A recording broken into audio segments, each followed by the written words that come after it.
बड़ोदरा के समा के समरस हॉस्टल में गंदगी का मामला उजागर हुआ। यहाँ खाने में कीड़े मिलने पर छात्रों ने नाराजगी व्यक्त की। ये पहली बार नहीं है जब समरस हॉस्टल के खाने में कीड़े और गंदगी पाई गई हो। पहले भी कई बार शिकायतें दर्ज कराई गई हैं, लेकिन अब तक कोई ठोस कार्यवाही नहीं हुई है। इस बार जब विद्यार्थी भोजन करने बैठे तभी उन्हें खाने में कीड़े दिखाई दिए, जिससे वे घबरा गए और भोजन का बहिष्कार कर दिया। विद्यार्थियों ने हॉस्टल में एकत्र होकर इस लापरवाही के खिलाफ विरोध प्रदर्शन किया। छात्रों का कहना है कि हर बार शिकायत करने के बावजूद प्रशासन कोई कार्यवाही नहीं करता, जिससे उनकी सेहत के साथ खिलवाड़ हो रहा है। सर સૌથી પહેલા વાત કરવામાં આવે તો અહીંયા આશરે 400 થી 500 સ્ટુડન્ટ રહે છે।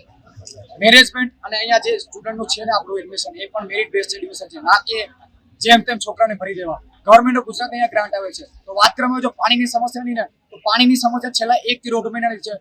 વર્બલી અમે ઘણીવાર છે ને મેનેજમેન્ટને પ્રયાસ કર્યો કે સર અમારી વાત સાંભળો, તો વારંવાર અમે રિપીટેડ વસ્તુ કર્યા કરીએ પણ કોઈ અમારું સમાધાન નથી આવ્યું। અને જો જમવાની વાત કરવામાં આવે આજની સર, તો આજે એક સ્ટુડન્ટ જ્યારે જમવા બેઠો ને તો એને જમવામાં ખાવાનું તો મળે, સાથે સાથે ભોજનમાં એને ઇન્સેક્ટ આજે જીવડાઓ આવે છે। જીવડાઓનો મતલબ શું? કોઈ જનાવર જમવા બેઠા છે આપણે, એવું છે। તો જમવાનું આ પેલો પણ નથી આપણે કેસ કે અહીંયા છોકરાને જમવા આવવું પડતું, છોકરાને વારંવાર પાણી મળે છે, કોઈ ક્વોલિટી નથી મળતી જમવામાં।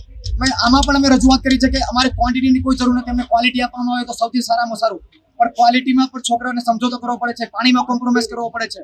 હાઇજેનિક જમવાનું નથી મળતું પાણી હાઇજેનિક। છેલ્લા 4 વર્ષથી હું અહીંયા ભણું છું।